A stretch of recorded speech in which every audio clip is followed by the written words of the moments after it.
Ada orang beriman dan yang tidak beriman. Bagi orang yang beriman, dikabarkan oleh baginda Nabi, ajaban li amril mu'min. Mengherankan tentang urusan seorang yang beriman. Inna amrahu kullahu khair. Segala urusannya baik-baik. Wala yakunu dzalika illa lil mu'minin, dan tidak ada yang demikian itu kecuali bagi seorang mukmin. Ini asabathu sarra syakar. Kalau mendapatkan kebaikan dia bersyukur. Wa in asabathu dharra, kalau mendapatkan ketidakbaikan dia sabar. In asabathu sarra, kalau mendapatkan kebaikan syakar, kana khairan lah, maka baiklah baginya. Di saat mendapatkan kejelekan lalu sabar, mendapatkan musibah sabar, kana khairan lah, maka baiklah bagi dia. Dan ini hanya terjadi pada seorang mukmin yang beriman. Tapi yang tidak beriman, Masya Allah, kelihatannya baik pun menjadi tidak baik. Maka di sana ada seruan kepada ahli iman agar kita itu meyakini bahwa apa yang Allah tentukan kepada hambanya adalah yang terbaik. Kita harus meyakini itu semuanya. Jangan protes kepada Allah Subhanahu wa Ta'ala tentang apa yang Allah titahkan untukmu. Tentang apa yang Allah tentukan untuk kita, tidak boleh protes. Akan tapi ayo kita hadapi dengan petunjuk dari Allah Subhanahu wa Ta'ala. Kalau kita menjalani semua dengan petunjuk dari Allah, akan beres. Beda ya. Kalau mungkin ada orang bermaksiat, bukan berarti kita itu ridho dengan kemaksiatan. Oh tidak. Kita ridho dengan ketentuan Allah, maksudnya jangan Anda itu memprotes tentang apa yang Allah berlakukan kepada seorang hamba. Adapun kemaksiatan kita nggak boleh ridho tentang ketentuan Allah dan apa yang ditentukan. Ketentuan Allah kita harus ridho. Tapi apa yang Allah tentukan, kalau maksiat kita tidak boleh ridho. Nah, sekarang makna ridho dengan ketentuan Allah itu begini. Jika Allah memberikan kepadamu kekayaan, kecukupan, maka syukurilah kenikmatan tersebut. Dan jika Allah Subhanahu wa Ta'ala memberikan kepadamu ujian dan musibah, maka itu sudah ketentuan dari Allah. Nggak perlu protes. Sabar. Karena hitungan kita dengan Allah bukan saja di dunia. Bahkan di dunia pun ada. Inna ma'al usri yusra. Setelah Allah berikan kepada seorang hamba kesusahan, karena Allah telah persiapkan kebaikan yang lebih besar setelah itu. Itu di dunia. Dan di akhirat apalagi nanti. Maka di saat mendapatkan ujian musibah, hendaknya sabar dan sabar dan sabar. Dan kesabaran ada nilainya di hadapan Allah. Seperti sabarnya sesaat orang harus minum obat pahit. Tapi dia ngerti akibatnya setelah minum obat nanti akan ada enak badan. Kenapa orang mau disontek? Kenapa ada orang mau minum obat yang pahit? Karena apa? Dia ada harapan. Dan ahli iman punya harapan panjang. Kalau seandainya hari ini diuji oleh Allah, dia bersabar karena dia punya harapan. Kalau tidak diberi oleh Allah kebaikan di dunia, maka Allah akan beri nanti kebaikan di akhirat. Kemudian di saat diuji oleh Allah dengan kemaksiatan, ayo, apa yang terjadi?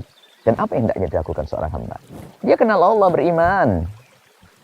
Bukan mencaci, menyalahkan Allah. Lah ini kenapa kau jadikan aku begini? Tidak ada seperti itu.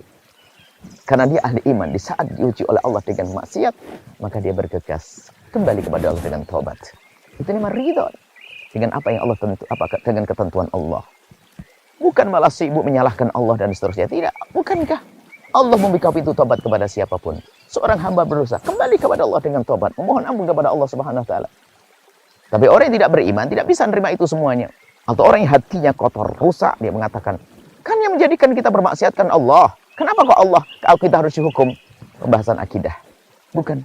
Ini adalah bahasan asilah masalah beriman tentang qada qadar Allah. Kemudian bagaimana ketentuan Allah tentang seorang hamba. Akan tapi untuk menyelesaikan ini sangat sederhana. Kalau seorang hamba jatuh dalam musibah, Anda ahli iman, sabar. Kalau mendapatkan kemaksiatan, kepleset dalam maksiat, ada pintu yang namanya tobat. Jangan menyalahkan Allah. Berhujjah itu adalah gayanya iblis. Sudah salah berhujjah. Iblis saat ditanya, kenapa kau tidak sujud kepada Adam? Dia mengatakan, ana khairun minhu. Berhujjah. Aku lebih bagus kok dari Adam. Tapi ayahanda kita, Nabi Adam alaihissalam, di saat ditegur oleh Allah, dia bukan berhujjah.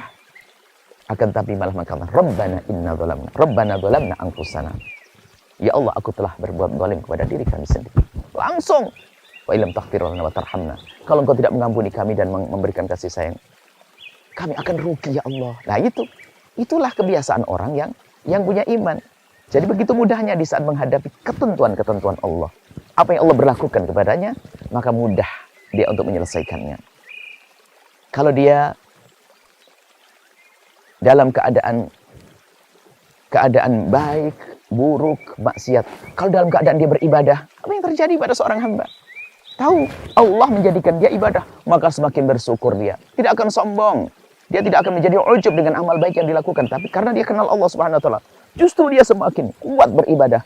Bahkan setiap hari pun dia merasa menyesal karena dia belum benar di dalam melakukan ibadah. Dia belum bisa baik, belum sempurna di dalam mengabdikan diri kepada Allah Subhanahu wa Ta'ala. Nah, inilah makna daripada memahami apa yang sering kita dengar bahwasanya segala apa yang Allah tentukan adalah yang terbaik. Anda melihat orang kafir, Anda tidak perlu bertanya, kenapa kau jadikan dia kafir? Salah. Kalau Anda melihat orang kafir, itu kesempatan bagi Anda untuk naik pangkat di hadapan Allah. Dakwahlah kepada dia, ajak dia untuk menjadi mulia. Apalagi menjadikan orang fakir, lalu berkata, ya Allah, kenapa ada orang fakir di sini? Anda salah, Anda ahli iman, tolong orang fakir, Anda akan naik pangkat. Dan seterusnya. Begitulah makna ridho dengan apa yang Allah tentukan. Apa yang terjadi selesai. Ada bencana alam di mana-mana misalnya. Tidak perlu mengatakan, kenapa Allah seperti ini? Anda mengurus Allah. Allah yang ngurusimu. Allah yang mengatur dirimu. Jika Allah menjadikan orang fakir di kiri kanan kita itu, bukan karena Allah tidak bisa beri makan kepada mereka, akan tapi karena Allah ingin mengangkat siapapun yang peduli kepada mereka. Jika Allah menurunkan musibah di beberapa tempat, bukan karena Allah tidak bisa menolak musibah tersebut, tapi Allah ingin menggugah Anda yang mulia untuk bisa peduli kepada mereka. Itulah makna bagaimana kita, itulah cara bagaimana kita memahami makna yang kalimat yang sering kita dengar bahwasanya segala yang Allah tentukan adalah yang terbaik. Wallahu a'lam bishawab. Assalamualaikum warahmatullahi wabarakatuh.